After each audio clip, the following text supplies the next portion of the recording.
sound. It's a brand new day, a voice rising up, showing me the way. Deep in my spirit, a fire begins. This is the moment where the thriving starts within. Welcome to Thrive Within. This is the podcast where faith meets personal transformation. I'm your host, Agatha, and I'm the Associate Pastor at the Rest Place Ministries in Peterborough, Ontario. I believe real growth begins in places no one else sees: your heart, your mind, and your spirit. If you're ready to heal deep, think clearly, and live free in your God-given identity, you are in the right place. Each week, we'll explore biblical truths, mindset renewal, and grace-based habits that will help you grow from inside out. So, I invite you to take a deep breath, settle your soul, and let's dive in. The Thrive Within podcast, a place for hearts to grow, for every dream that's hidden. It's time to let it show. Oh, rise up in His promise, awake to who you are. Greatness is your portion. He's never been so far. Hello, Divas. Welcome again to the Thrive Within podcast. This is the podcast for high performers who are hungry for more than just success. So if you're driven, if you're gifted, if you're goal-oriented, yet longing for a deeper meaning, spiritual clarity, and soul-level transformation, the Thrive Within podcast is a faith-based personal transformation space where high performers like you and I are guided into a journey of inner healing, biblical truths, and kingdom purpose. Here, we dig deep into what it means to live with purpose, with peace, and kingdom influence. Each episode is a deep dive into God's heart for your growth and not just your goals. We explore intersections of scriptures and self-awareness, of calling and character, and we go from mindset renewal to emotional transformation and restoration, from identity to intimacy with God. This episode would equip you to thrive from inside out. Now, whether you're a leader, an entrepreneur, a creative, or a visionary, this is your space to pause, to reflect, and to realign with heaven's blueprints for your life. Again, I'm your host, Agatha, and here I'm inspiring you to pursue wholeness and not just success, because when your soul thrives, everything else follows. Today, I have the pleasure of hosting Dr. Danny Brassell. Danny is a highly sought-after speaker. He's a trainer and a coach known as Jim Carrey with a PhD. Dr. Danny has spoken to thousands of audiences worldwide. He's authored 19 books, including Leadership Begins with Motivation and Misfits and Crackpots. He is the co-founder of the Well-Crafted Story Workshop. Dr. Danny empowers entrepreneurs, individuals, organizations, and leaders by transforming their personal experiences into powerful stories that inspire action, that drive growth, and create lasting impact. He's got a big vision, and his vision is to revolutionize business communication by making authentic storytelling the cornerstone of impactful leadership. So welcome, Dr. Danny. We're so glad to have you here. Thank you so much, Agatha. I could listen to you all day. You have the most soothing voice. Thanks for spreading some joy around the world. I appreciate you, my Thank friend. you so much. Thank you. So before we continue, I want to invite Danny to just lead us in an opening prayer. Yeah, so dear Lord, thank you so much for bringing us here today. Thank you for the listeners. Thank you for Agatha. Please help me use this platform to inspire people to see things in themselves that they might not see right now. God, everything is for your glory. We appreciate the world that you've created for us and lift up those that are feeling down and help them see themselves as children of God. We ask this in your name. Amen. Amen. That was powerful. Thank you. Thank you. You're going to give me a big head, Agatha. That was really good. Thank you so much. So today's episode is one that every entrepreneur or every leader needs to hear. And Danny is here to spill all the beans. This episode is a blend of faith, of strategy, and storytelling for high-performing women of faith who are building businesses that reflect their values and produce kingdom impact. Transform your business story into a powerful asset that drives real engagement and revenue. The truth is, we all have a story, but not everyone knows how to use it. Most women focus on perfecting their brands or products, but we overlook the one thing that builds real trust: authenticity through storytelling. When you learn to tell your story the right way, with clarity, with courage and connection, you turn it into an asset that not only engages your audience, but opens doors for impact and revenue. So today, Danny is going to help us unpack how to transform our stories from something personal into something powerful, one that is ready to move hearts, build loyalty, and grow our businesses with purpose. So I do have some questions for you. Great. I hope you're ready for me. All righty. My first Like it. question is, we all know that every business has a story, but not every entrepreneur knows how to use that story or how to tell their story. Why do you think storytelling is such a powerful business asset for purpose-driven people? Well, Agatha, thank you for the question. I mean, first of all, I think that you're right. Everybody does have a story. And the failure I see most businesses, they just talk about who they are. And before anybody wants to know about who you are, they'd like to know something about you. I could say, I'm Dr. Danny Brassell, and I help businesses acquire more clients by creating powerful presentations. But I haven't connected with you whatsoever. And so I choose to reframe it in a story. So I'll give you an example. When I was an elementary school teacher, every other teacher at the school went through hundreds, if not thousands, of Band-Aids every single school year. I mean, kids love Band-Aids. They work better than smokes on the prison yard. Well, every year I went through exactly one Band-Aid. And my colleagues always ask me, what's your secret, Danny? Well, on the first day of school, I always have one chubby little boy. We'll call him Paco. He's picking at a scab all morning long. And finally, right after lunch, he has success. He starts bleeding. And the annoying little girl next to him raises her hand, rubs her nose, and says, Mr. Brassell, Paco's bleeding. And I rush over. I'm like, oh my gosh, Paco, you know what you need? You need a Band-Aid. Now, 33 little heads look my way. I'm like, I have a drawer full of Band-Aids in my desk, and I don't just have ordinary Band-Aids. I have Mighty Morphin Power Ranger Band-Aids, and I'm going to give you the Green Ranger because he's the coolest. Now, Paco's smiling. All my little ones are excited as I take Paco to my desk. Before I put on the Band-Aid, we got to clean out the wound. I show the kids the clear bottle of rubbing alcohol. I'm like, Paco, hold on to my hand. This might sting a little bit. I start pouring on the rubbing alcohol. He starts screaming bloody murder. I put on the Band-Aid. I'm like, all right, anybody else need a Band-Aid? My students, Agatha, can have a brain or a skull fracture, and they will never ask me for a Band-Aid. Ladies and gentlemen, today I'm not going to give you Band-Aids. I'm going to give you actual practical strategies you can use to turn your presentations into more powerful ways of converting audiences into clients. And so what I just did there is I told a silly little anecdote, but what you were doing, you're leaning in, you're nodding, you're smiling, because I like to use humor. I think humor is very powerful in presentations, and that's the power of the story. Most people, they don't care about what you do until they're connected with you. And so when I'm working with clients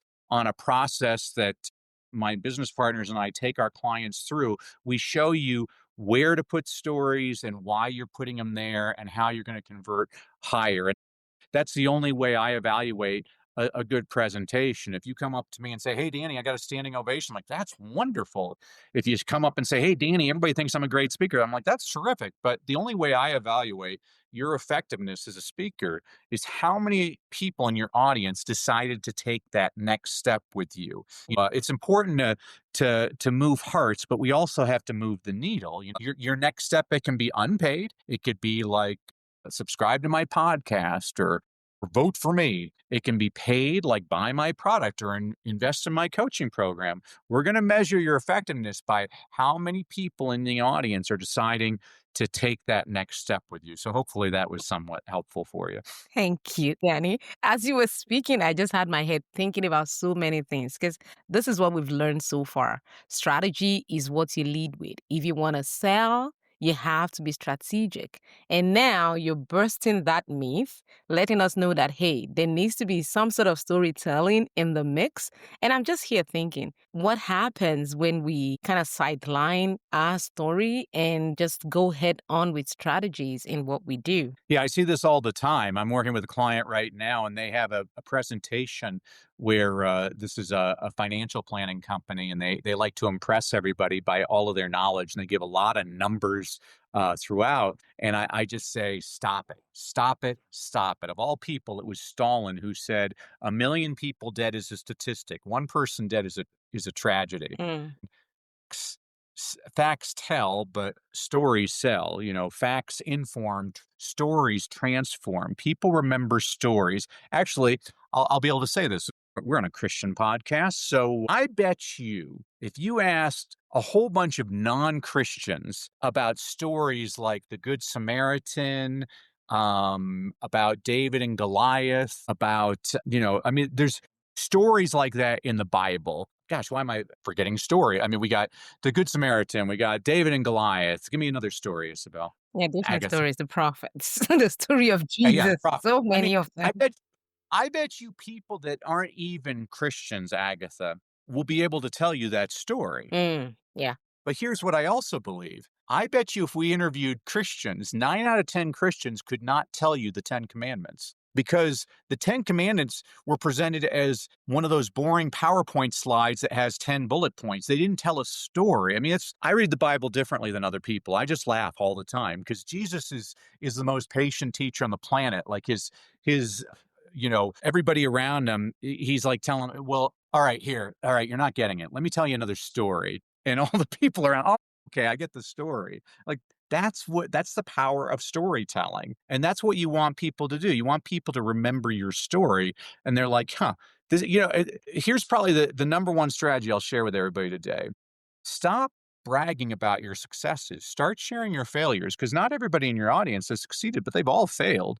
And the point of a presentation isn't to help your ego and show everybody how smart you are. The point of a presentation is to connect with your audience, Mhm. get your audience seeing themselves in you. If they can see themselves in you, that's where you're going to really start to have a much more powerful impact on your audience. Yeah, this is so profound, and I'm sure whilst I'm sure while telling our stories, you would want to hammer on being authentic. I just wanted to ask, and this might be something personal or for someone you've worked with.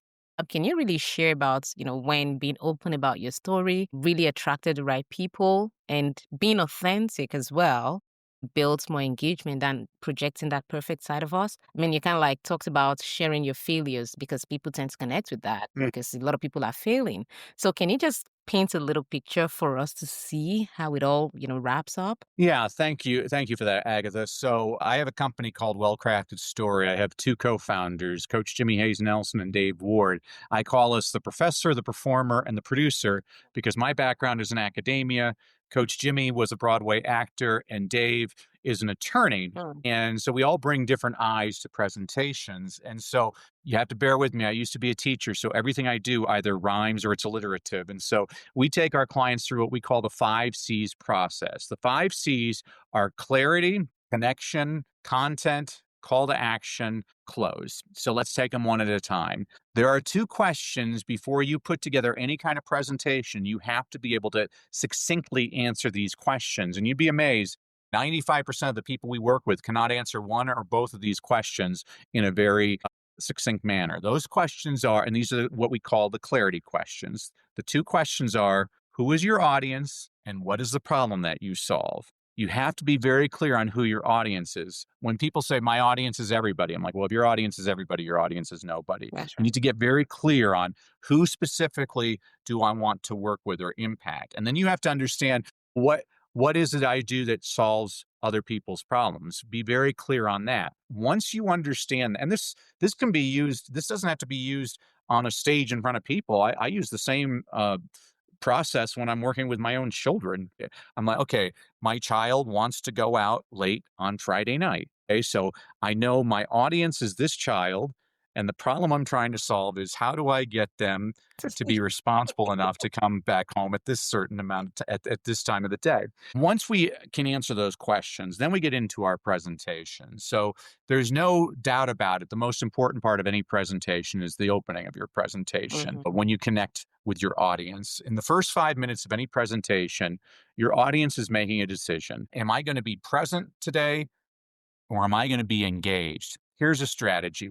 When I'm working with clients, they like to film themselves speaking. I'm like, stop filming yourself, film your audience because you're going to get all the feedback you need from the audience. If you see people on their cell phones, that means you're not engaging. If they're leaning forward, nodding, going amen, well, there you go. I mean, this is why there's really 2 ways to be better as a speaker. I mean, first of all, you got to watch a lot of speakers. I mean, I watch 10 speakers a day. I watch I watch comedians. I watch politicians. I watch televangelists. I watch them in front of big groups, in front of small groups, in front of men, in front of women. Here's a strategy for everybody. I like to watch a lot of televised award shows. And the reason is when the person wins the Academy Award, they only have 45 seconds to connect with their audience.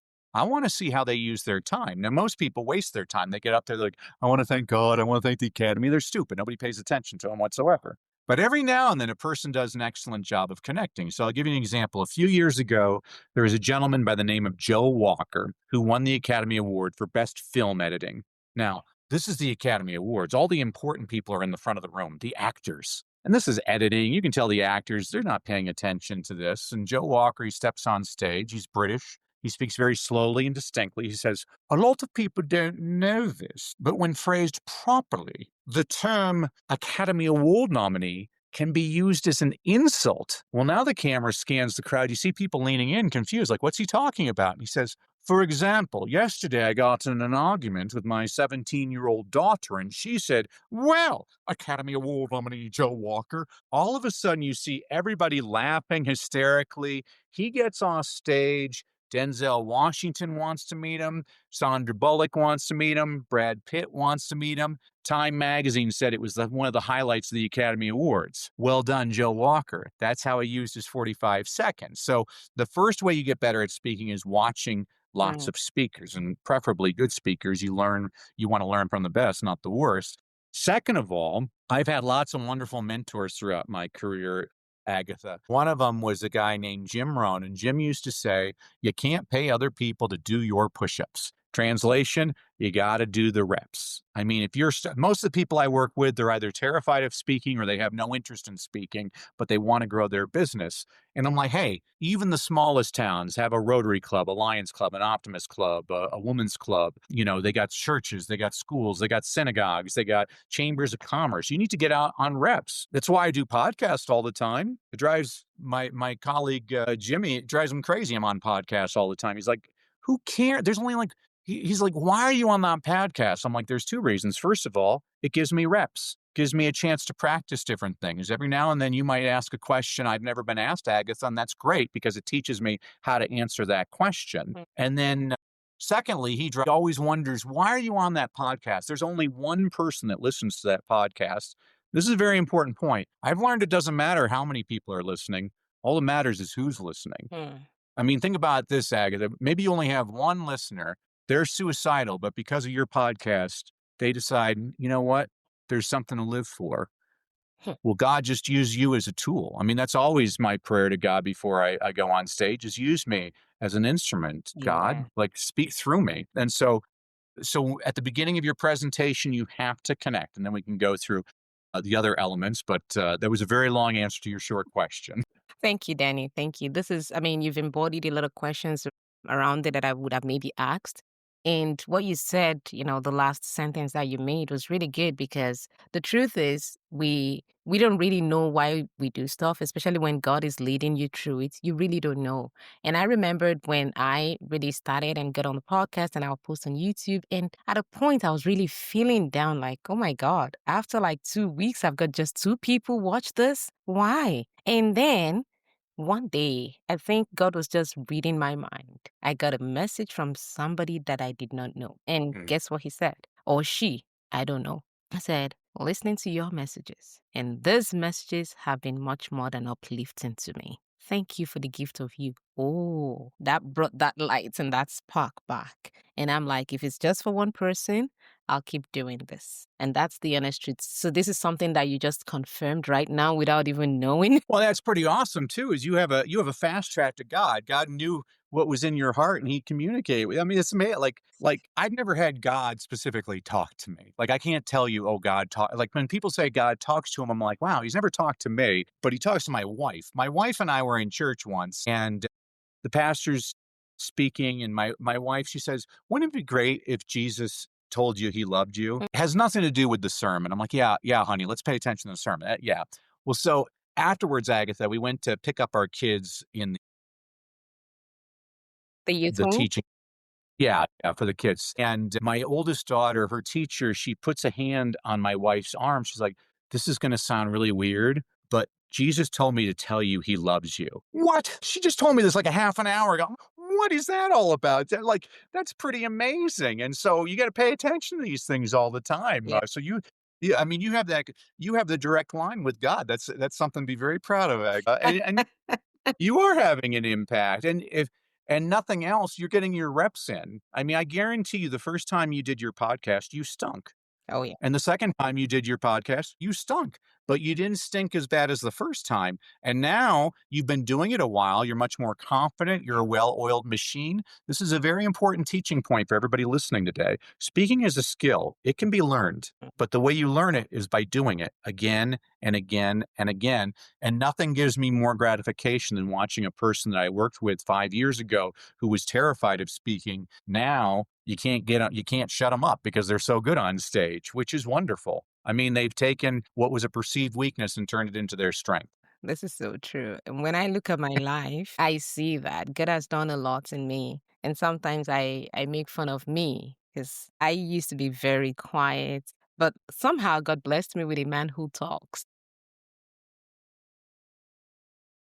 Funny how God does that. I'm the one that, would have an argument and I just feel like, you know what? Nothing happened. I'm going to bed. Well, that's not him.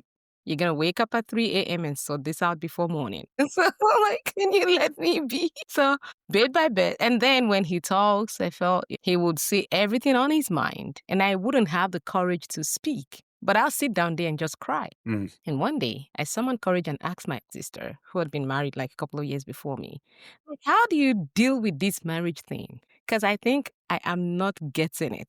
And my sister asked me a couple of questions and I talked to her. She said, oh, you have to learn to speak. That was liberating.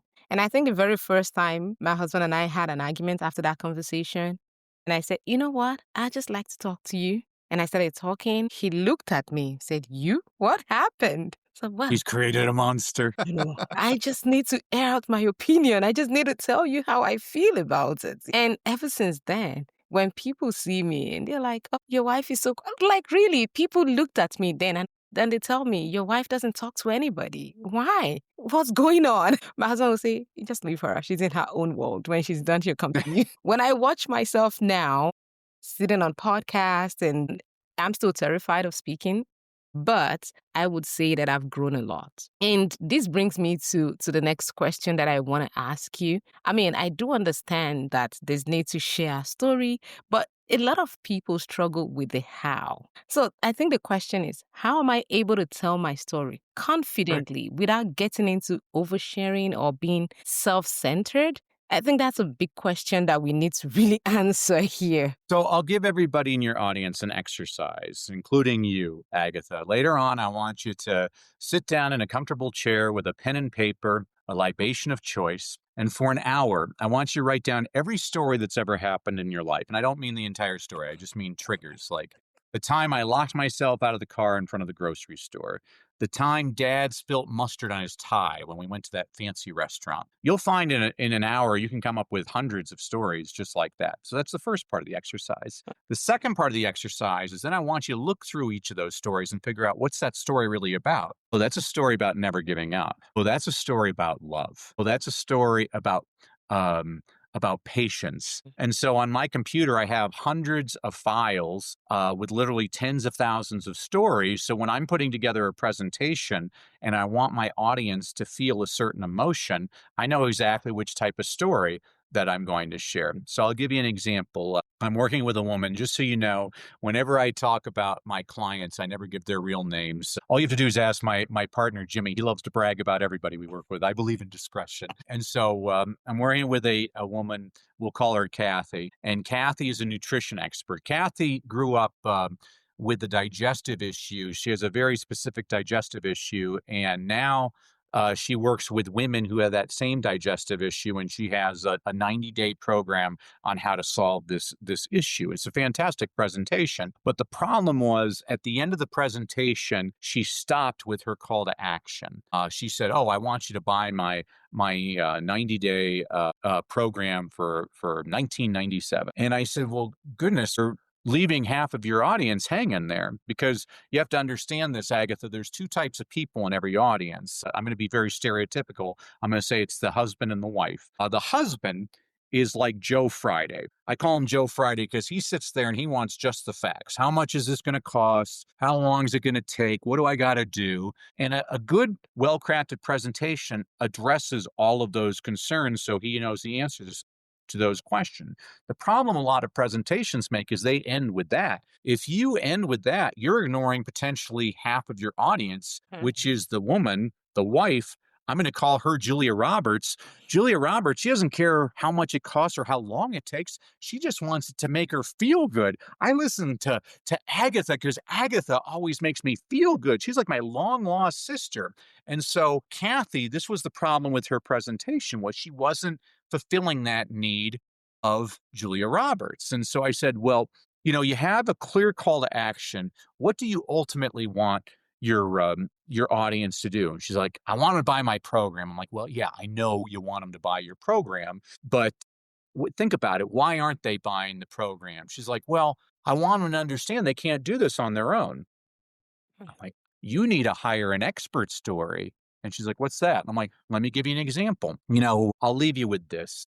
Many years ago, my wife and I had theater tickets. We were dressed to the nines, driving to the theater when we got a flat tire. My wife said, well, I'll call AAA, the tow truck, to fix the tire. I'm like, you don't have to call AAA. I'm a man.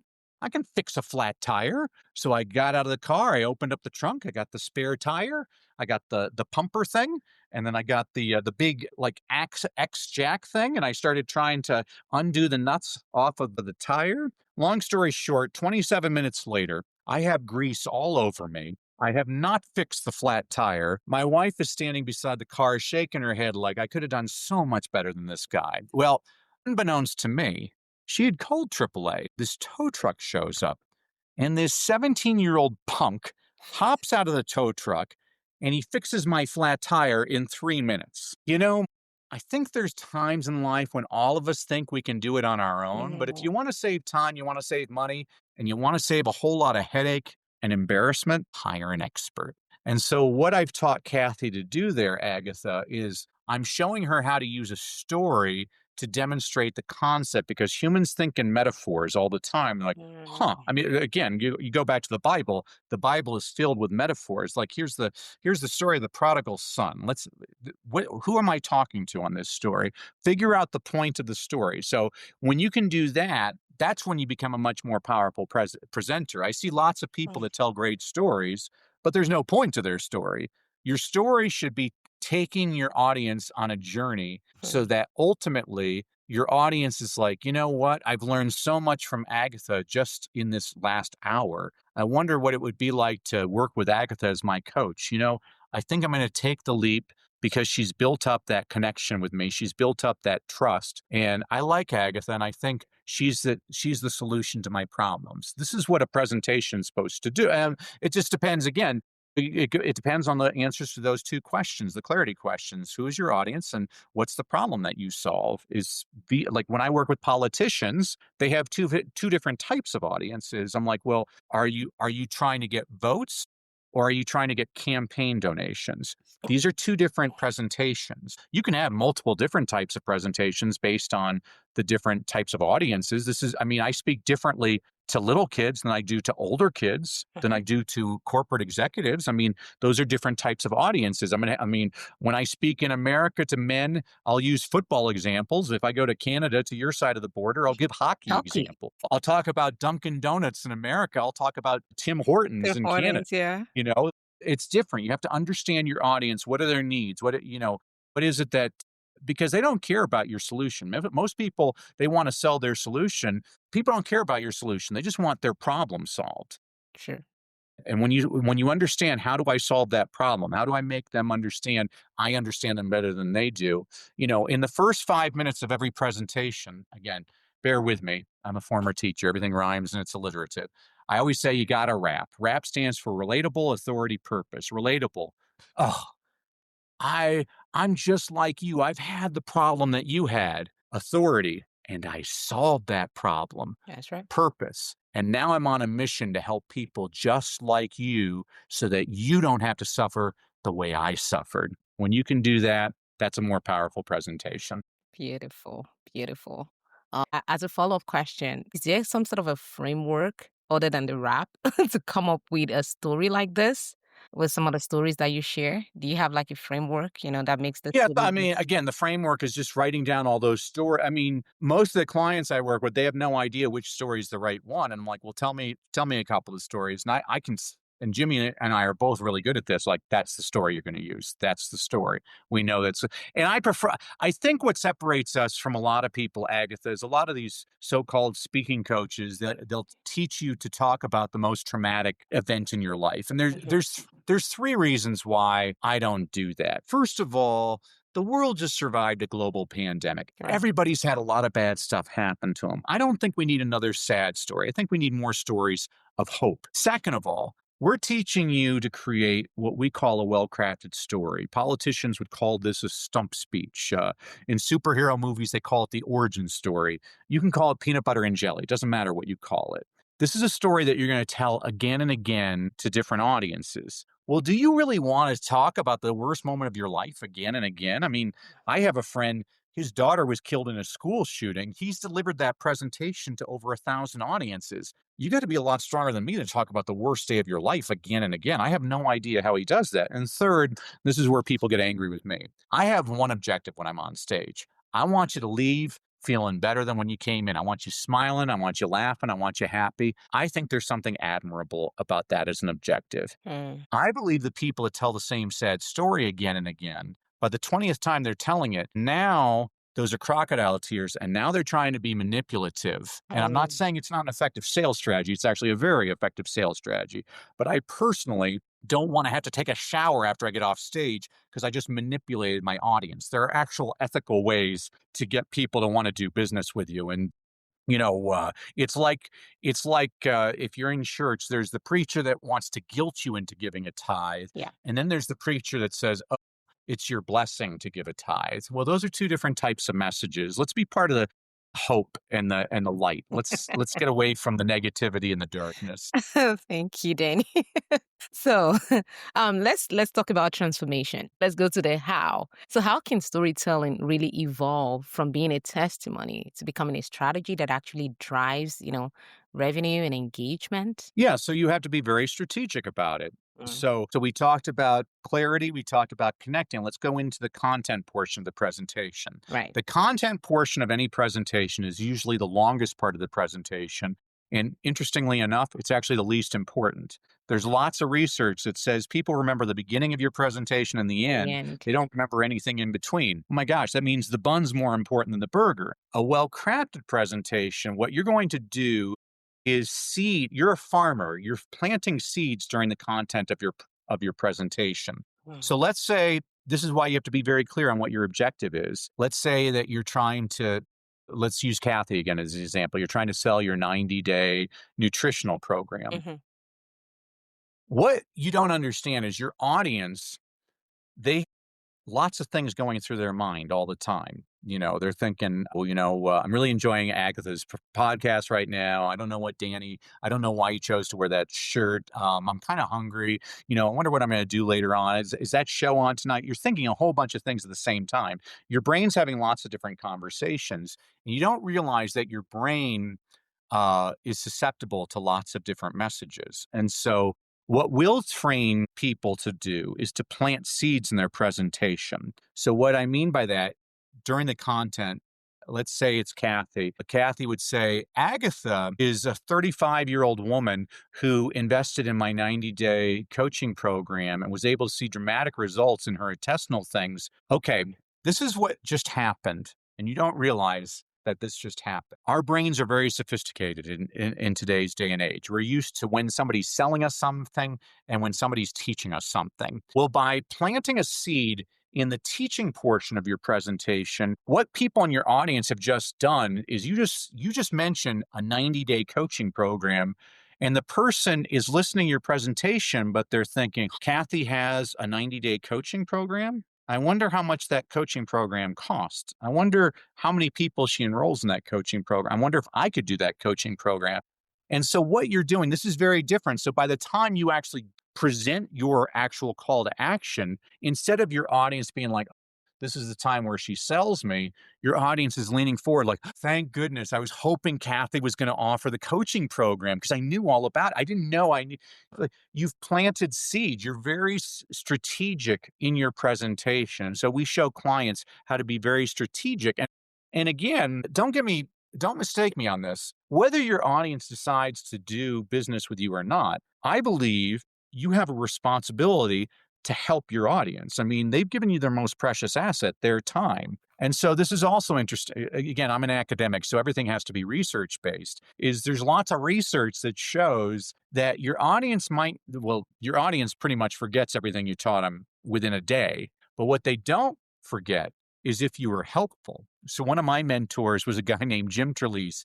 He has a best-selling book called The Read Aloud Handbook. He teaches parents how to read aloud to their children. So in his presentations, and they were fantastic presentations, right in the middle of his presentation, he would just stop. He'd say, oh, well, I got something. This is going to save your life someday. If you ever lock yourself out of your car and you don't have your keys, as long as you have your cell phone, call your spouse and have your spouse put the keys next to your cell phone, and you put your cell phone next to the lock on your car door, it'll unlock the car door. Agatha, I've tried this from 3,000 miles away. It works. It might not work on newer cars like Teslas, but it worked on my old Toyota Corolla. What? This has nothing to do with his presentation whatsoever, but Jim had people come up to him all the time. Oh my God, you're the best presenter. You're so helpful. I locked myself out of the car once and I remembered that. Gosh, thank you. I'm telling everybody to watch you as a speaker. This has nothing to do with his presentation whatsoever, but what he proved is I'm a person that likes to solve problems for you. I help you. Hmm. You've built trust. This is the whole point, is Hmm. building trust. Hmm. Again, you have to understand what's the purpose of your presentation. So again, I'll go to the financial planners I'm working with. In the middle of their talk, they're giving lots of strategy, tax saving strategies and how to build equity in their portfolio. And I'm like, stop. People aren't going to remember this. This isn't helpful. You're overwhelming them. Hmm. Like, let's tell some stories. Tell stories and show them one or two things that will help them immediately. And that way the person's going to be like, oh my gosh, I didn't know that all I have to do is call up my human resources department and they'll take care of my K. I can increase it as much as I want. That's great. That sounds like a simple thing, but a lot of people don't know to do that. Hmm. And you've just now positioned yourself. I just gave you a quick win. I mean, I only spoke to you for an hour and I already solved this one little problem. I wonder what it's like working with you on a more permanent. I mean, I'm going to learn a lot more from you. That's And right. so this is the point of a presentation, is how do you get people to do more business with you? Hmm. Thank you so much. This is this has been so helpful, and I'm actually very cognizant of our time here. However, I do have one last question for you. Right. Sometimes a lot of people, and mostly women this time, we always feel the tension between humility and visibility. And it's like, I don't want to promote myself, especially Christian women. I just want to glorify God. I just want to give glory to God. And when you mention selling, it's like you just turn them off. And I've even heard some people see selling as a sin or something. So how can we really share our stories boldly, drive sales, build businesses while still keeping our focus on God? Yeah, so that's a great question, Agatha. A lot of people they are very uncomfortable selling, and here's what I tell them: "Well, stop selling, start serving." Greatest salesman I ever knew, his name was Jesus Christ. He's got millions, billions of followers, but he didn't push himself. Mm. He told stories. He was a good storyteller and he was humble. If there's one lesson you get from the Bible, it's the power of humility. And Mm. so when I'm watching presenters, so this would be specifically to your question, watch comedians. Comedians are really good at this. They're really good about taking their perceived weakness and turning it into their strength. So Kevin Hart is a short black guy. And so he tells a lot of jokes about being a short black guy. Jim Gaffigan's a big fat white guy. So he tells a lot of jokes about being a big fat white guy. By taking their weakness and making fun of it, they've actually made it their strength, because now everybody's like, This person, they are comfortable with themselves. Don't act like the know-it-all. Nobody likes the know-it-all. I joke when I'm working with politicians, I'm like, you ever notice no politician ever grew up middle class? They all grew up in a log cabin, poor, because they want to relate to everybody. Nobody's gonna vote for you. Oh, I grew up with diamonds in my shoes and $100 bills coming out of my back pocket.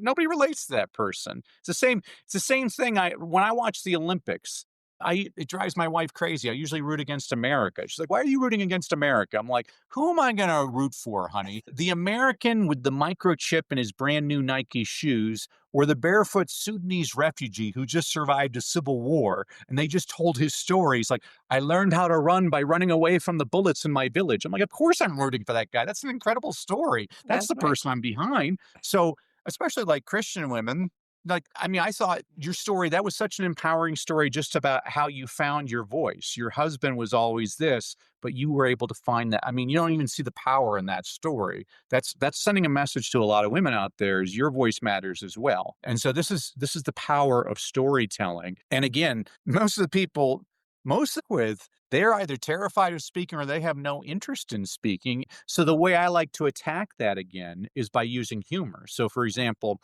I'm working with an engineer right now. And let's just say engineers are pretty introverted. They're not very comfortable speaking in front of groups of people. And this is an Indian gentleman. I'm not going to give you his real name, but it's a very difficult name to pronounce. And he came up to me. He's like, "Danny, please, I have a presentation to make. You need to make me interesting so people will pay attention." And so now he starts off his presentation. He says, "Hello, my name is Shabunakar Majahardin. Gee, I sure hope I'm pronouncing that correctly." And what it does is it gets people, they smile, they start nodding. Oh, this guy, he's pretty humble. That's what you're trying to do. You always want to connect that way. You Mm. don't have to be a stand-up comedian. I'm just figuring out. And then let's say you want to brag here. I'll give your audience a little ninja strategy right now. Is I write the introduction that somebody says, so like you gave me a fantastic introduction, Agatha. I didn't write that one, but I would have. It was a beautiful introduction. And so what you do is you write an introduction so somebody else introduces you and they make you sound like Jesus Christ. And then you get on stage, you're like, "Yeah, Jesus Christ forgot to wear his dress socks today." Now everybody's so you just showed everybody you're special, but now you also showed everybody, hey, he's Humor. just like me. That's power. That's power. That's what you want to do. People get angry with me when I use political examples. This has nothing to do with the politics. It has to do with just the communication strategy. President Reagan was a millionaire who lived in Bel Air, California, but he made presentations that made auto workers in Detroit, Michigan feel like they could have a beer with him. That's power. He was able to connect. How do you connect to your audiences? And so that's what I give you a long answer to a very short question. Thank you. Thanks for your patience. Oh my goodness, this has been so, so beautiful, Danny. I enjoy like I'm having you back for sure. Great. I'm gonna just think of some very good times to bring you on. I do have one last question. I know I said the last one was the last, but there's one more. Do you think there is a mindset shift that can help people become comfortable and begin to own their stories confidently and biblically, if possible? This is a story I'll share with your audience just to inspire them. So in 2018, I was speaking to students in India, and I was at one school, and I got all the kids pumped up. And at the end of the presentation, kids are coming up to me like, "Oh, you inspired me. You're such a good speaker." All of a sudden, I see a little boy. He's about 6 years old, and he has tears in his eyes. And I notice he's missing his left arm. And he looks up at me. He's like, "How can I succeed?" And so I crouch down. I get to his eye level. I'm like, when I was your age, I went to 18 different schools before I was 12 years old. Everybody called me stupid because I stuttered. And eventually I went to a school and a teacher, she worked with me one on one and she would sing things to me. And I found I could sing them back without my stutter. And I eventually lost my stutter and I became a swan, kind of like the movie The King's Speech. I looked at that boy in the eyes. I'm like, isn't it interesting that the little boy that people used to make fun of and call him stupid because he couldn't speak right now gets paid ridiculous sums of money to travel the earth to do what? And the boy gets a big smile on his face. He's like, "Speak." I'm like, "Don't let anybody ever tell you what you cannot do. Everything is possible." And that's what I want your audience to understand. You're a perfect example of this concept, Agatha. Again, you've gotten comfortable with being uncomfortable. This podcast was probably one of the most terrifying experiences of your life when you started it. And now it's becoming one of the most rewarding parts of your life. And that's what a well-crafted story can do for you. This is so beautiful. Thank you so much, Danny, for your time. I do appreciate this.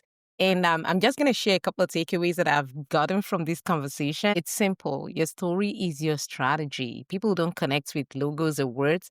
They connect with real people who kind of went through challenges, overcame those challenges. And being very authentic creates the engagement that we're looking for. So when our audiences, sees humanity in our hearts, then they can trust our leadership. Purposeful storytelling is what really fuels growth. A well-told story does not just inspire, it drives connection, loyalty, and results. I'm so thankful for you joining us today, Danny. We're so grateful. Well, and as a thank you to you and your audience for having to listen to me, I wanted to give you all a freebie. So if you go to freestoryguide.com, guide like a tour guide, freestoryguide.com, I'm going to give everybody their own well-crafted story blueprint. What this is the actual process that Coach Jimmy and I take our clients through so that you can create your well-crafted story. What this does for you is it takes the guesswork out of what story works and where do I put it. And what this means for you is a peace of mind that you have a system to convert your audiences into clients again and again. You can get that at freestoryguide.com. And Agatha, I just want to thank you for all you do.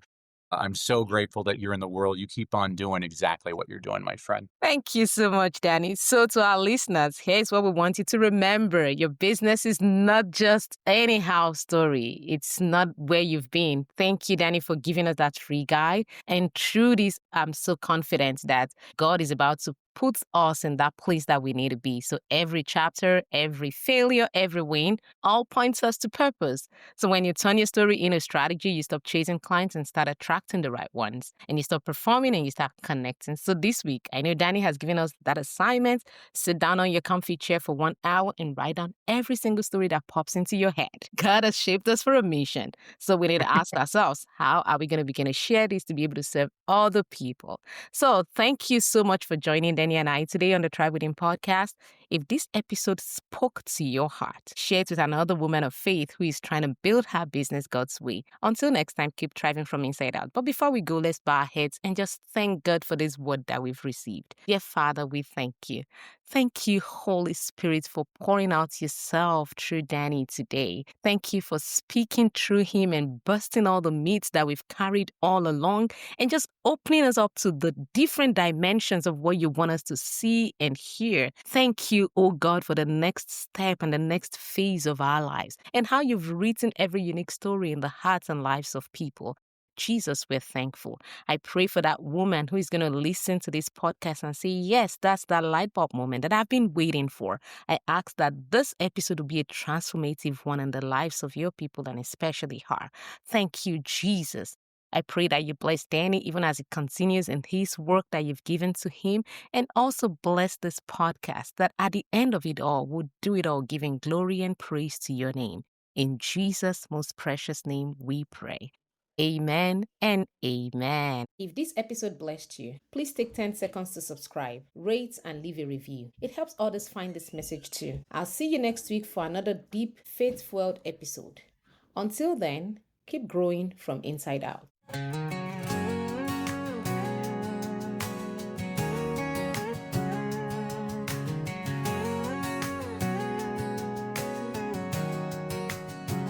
Oh, I hear a sound.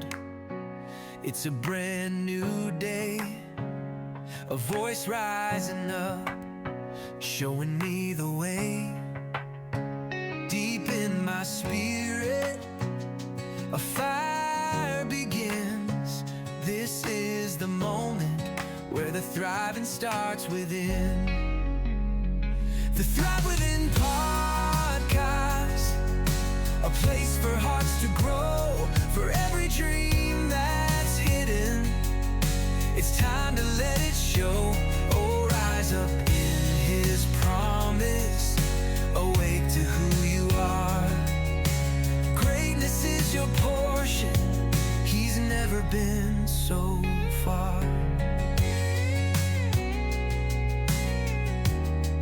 From the valleys of struggle to the mountain high. There's a story of triumph written in your life. Every tear you've tasted, every midnight cry, He's turning it to purpose. Lift your hands to the sky. The Thrive Within podcast, a place for hearts to grow, for every dream that's hidden. It's time to let it show. Oh, rise up in His promise. Awake to who you are. Greatness is your portion. He's never been so far.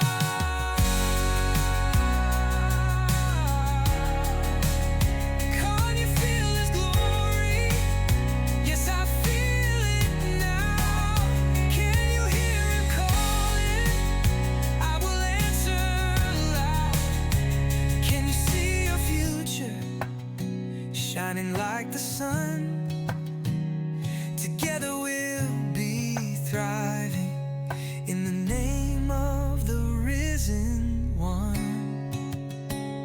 The Thrive Within podcast, a place for hearts to grow, for every dream that's hidden.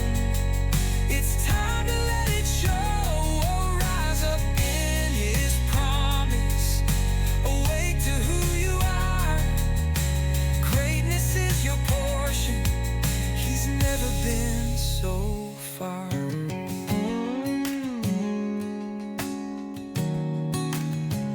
This is your season. Your story begins. Tune your heart to the thrive within. From glory to glory, His love never ends. It's your time.